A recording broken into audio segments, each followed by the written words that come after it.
හිමගිරි අරණට මුලින්ම පාතබුවේ කවුද?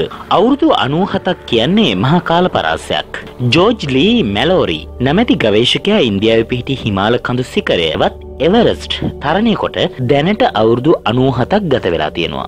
මෙලෝරි හිමගිරි තරණය කොට මේසා කාලයක් ගත වී ඇතත් ඇත්ත වශයෙන්ම ඔහුට හිමගිරි තරණය කිරීමට පුළුවන් වුණාද නැද්ද යන්නත් ඉන්පසු ඔහුට සිදුවේ කුමක්ද යන්නත් තවමත් අභිරහසක්ව පවතිනවා. කෙසේ වෙතත් මේ ඊයේ පෙරේදා යලිත් වරක් අභිරහසක් බවට පත් වී ඇති මෙම ප්‍රශ්නය ගැන කතා කිරීමට ඉන්දියාවේ ගවේෂකයින් පිරිසක් ඉදිරිපත් වී සිටින බව පේනවා. හිමගිරි තරණය සඳහා මුලින්ම ඉදිරිපත් වූ ගවේෂකයා මෙලෝරි බව ඉන්දියානු ගවේෂකයන් පිරිසක් කියා සිටිනවා. තවත් පිරිසක් කියා සිටින්නේ මුලින්ම හිමගිරි තරණය කළ පුද්ගලයා එඩ්මන්ඩ් හිලරි බවයි. තෙන්සිං නෝගේද එහෙට සහාය වූ බවයි. ජෝර්ජ් මෙලෝරි හිමගිරි තරණය සඳහා මුලින්ම ගමන ආරම්භ කර ඇත්තේ 1921 දී බව ඉන්දියා ටුඩේ නැමැති සංගරාවේ පළවු ලිපියකින් කියවෙනවා. 1924 ජූනි මාස 8 වෙනිදා හිමිතිරි පාන්දර ඔහු හිමගිරි තරණය අවසන් කළ බවද එම ලිපියේ තවදුරටත් සඳහන් වෙනවා. මෙය මෙලෝරි තනිපංගලමේ ගිය ගමනක් පමණක් නොවේ. හිමගිරි තරණය සඳහා ඔහු තවත් බ්‍රිතාන්‍ය ගවේෂකයෙකුගේ සහාය ලබාගෙන තියෙනවා.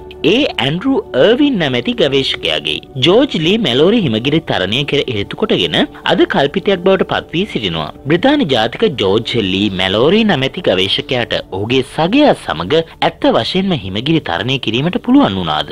හිමගිරි මුදුනට ගොස් ඔවුන්ගේ ගවේෂණ කටයුතු අවසන් කිරීමට අවස්ථාවක් ලැබුණද නැද්ද? හිමගිරි තරණයේදී ඇත්ත වශයෙන්ම ඔවුන් දෙදෙනාට සිදු වූයේ කුමක්ද යන ගැන සොයා බැලීම සඳහා පසුගියදා යලිත් පරීක්ෂණයක් ගැනබිනි. දශක 9ක් පමණ යට වී ගොස් බොහෝ දෙනෙකුට අමතක වී තිබුණු මෙම ගවේෂකයන් දෙදෙනාගේ හිමාලය අභිරහස් පිළිබඳ තොරතුරු මෙම පරීක්ෂණයේදී බොහෝ දුරට අනාවරණය කර ගැනීමට පුළුවන් වුණා බව ඉන්දියා ටුඩේ සංග්‍රහයේ විජේ ජුංග් තාපානමෙරි ලේඛකයා කියා සිටිනවා. හිමගිර මුලින්ම තරණය කරන ලද්දේ ජෝර්ජ් මෙලෝරි විසින්ද එසේත් නැත්නම් වෙනත් කෙනෙකු විසින්ද යන තවමත් මත ගැටුම් වලට තුඩු දී ඇති ප්‍රශ්නයක්. එඩ්මන්ඩ් හිලරි සහ ටෙන්සිං නෝගේ මුලින්ම හිමගිරට පාතබූ ගවේෂකයන් දෙදෙනා බව එක්මතයක් කියන අතර වැඩි දෙනෙකු කියා සිටින්නේ ජෝර්ජ් මෙලෝරි සහ ඔහුගේ සගයා වන ඇන්ඩ්‍රූ අයිවන් හිමගිරට මුලින්ම පාතබූ ගවේෂකයන් දෙදෙනා බවයි. කෙසේ වෙතත් මෙම ගවේෂකයන් දෙදෙනාගේ පාගමනය මේ දක්වා සිදු වී ඇති බැවින් ප්‍රථම වතාවට හිමගිරි තරණය කරන ලද්දේ කවුරුන් විසින්ද යන්න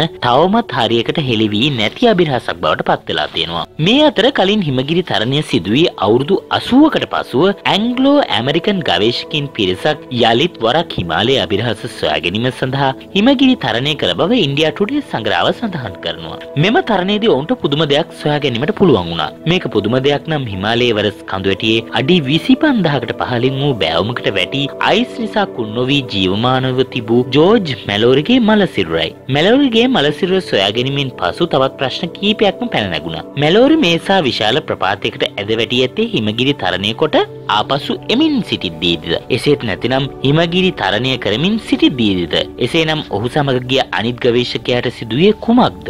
මෙලෝරිගේ මලසිරුර සොයා ගැනීමෙන් පසු ඔහු අයිවන් ගැනත් ඔවුන් ගෙන ගිය කැමරා ආම්පාන්න ගැනත් සෙවීමට පටන් ගත් බව මෙම පරීක්ෂණ කණ්ඩායමේ නායකයා වන එරික් සයිමන්සන් කියා සිටියා. මෙම පරීක්ෂණය තවදුරටත් කරගෙන යද්දී ඔවුන්ට අයිවන් විසින් පාවිච්චි කරන ලද හිම කෙටේරියත් මෙලෝරි විසින් එක් කකුලකට දමන ලද පැරණි වර්ගයේ කඳු නගින සපත්තුවකුත් සොයා ගැනීමට හැකි වූ බව සයිමන්ස් වැඩිදුරට සඳහන් කරනවා. මේ අතර කින කඳු නගින්නෙකු වන වෑංග හොං බෝ 1975 දී හිමගිරි තරණයට ගොස් ආපසු එන අතරමඟදී එරික් සයිමන්ස් මෙම ගමනේදී ඔහුට හිමින් වැසී ගිය මලසිරුරක් හමු වී ඇතත් ඒ කාගේදැයි නොසොයා ආපසු පැමිණ නැති බවත් කියා සිටියා. මලමිනිය දැකීමෙන් තැති ගැනීම නිසා හෝම් බෝන් ඒ ගැන නොසොයා ආපසු පැමිණෙන්නට ඇතිද සයිමන්සන් වැඩිදුරට සඳහන් කරලා තියෙනවා. මෙම සිද්ධිය හෝම් බෝන් සයිමන්ස්ට පවසා ඇත්තේ 1979 දී. මේ පිළිබඳව වැඩිදුරටත් තොරතුරු දැන ගැනීම සඳහා සයිමන්ස් ඇතුළු කණ්ඩායම හෝම් බෝන් හමුවීමට යද්දී ඔහු හදිසි අනතුරකින් මිය ගිය බව ඔවුන්ට දැනගන්නට ලැබී තිබෙනවා. ඔහු මිය ගිය ඇත්තේ හිම දාවයක් ඇඟට කඩා වැටීමෙන් බවද පසුව හෙළි වුණා. එරික් සයිමන්ස්ගේ ගවේෂණ කණ්ඩායමට භූවිද්‍යාඥයෙක් එවරස් කඳුවැටිය ගන්නා ඉතිහාසඥයෙක් සහ කඳු නගින්නන් කීප දෙනෙක් ඇතුළත්. මොවුන් මේ ගමන සඳහා ලෝහ ආවරණයක් දෙහෙවත් මෙටල් ඩිටෙක්ටරයක් ග්ලෝබල් පොයිසනින් සිස්ටම් එකක් නැමැති රිසීවරයක් ගෙන ගියා. මේ අතර හිමකඳු බෑවුමක තිබී සොයාගන්නා ලද ඉංග්‍රීසි කාර්යයාගේ ගල් වූ මිනිය මුලින්ම කාගේදැයි හඳුනා ගැනීමට තමන්ට නොහැකි වූ බව ගවේෂණ කණ්ඩායමේ සමාජිකයෙකු වන ඩේව් හන් කියා සිටියා. බොහෝ කලක් හිමෙන් වැසී තිබීම නිසා මෙම මල්ල සිරුර සුදු පැහැගෙන් වෙලා තිබුණා. හඳුනා ගැනීමට බැරි තරමට මුහුණ වෙනස් වෙලා විකෘති වෙලා තිබුණු බැවින් එය මැලෝරිගේද නැත්නම් අයිවන්ගේද යන්න සොයා ගැනීම තරමක් දුෂ්කර කටයුත්තක් වූ බව ඩේව් වැඩිදුරටත් කියා සිටියා. ඉහළ තැනක සිට පහළට ඇද වැටීම නිසා ඔහුගේ කෙන්ඩේ කුඩා ඇටේ බිඳී තිබුණා. කැමරන් හිම කෙටේරියක් ඔක්සිජන් බෑගයක් ඔහු අසල නොතිබුණු අතර අන්තිමට මෙම පුද්ගලයා මැලෝරිද අයිවන්ද යන සොයා ගැනීම සඳහා ඔහු ඇඳ සිටි ඇඳුම් කට්ටලය සීතලට ඔරොත්තු දීම සඳහා ඔහු ඇඳුම් කට්ටල 10ක් ඇඳ තිබිනි.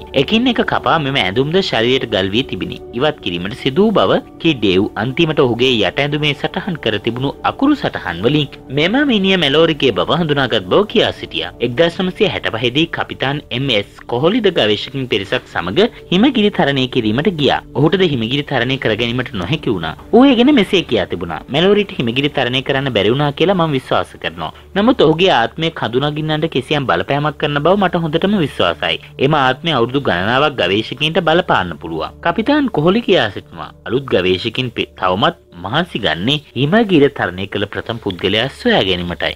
ඉතින් අමුතු පුදුම කතා තමයි මේ ලෝකේ තියෙන්නේ. එවරස් ස්කන්ධ තරණය කරපු කෙනා මුලින්ම තරණය කෙරුවේ කවුද කියන එක ඕවා තමයි ලෝකේ විසඳ ගන්න බැරි ප්‍රශ්න වෙලා තියෙන්නේ. ඉතින් අරුම ප්‍රදුම් ප්‍රශ්න නේද?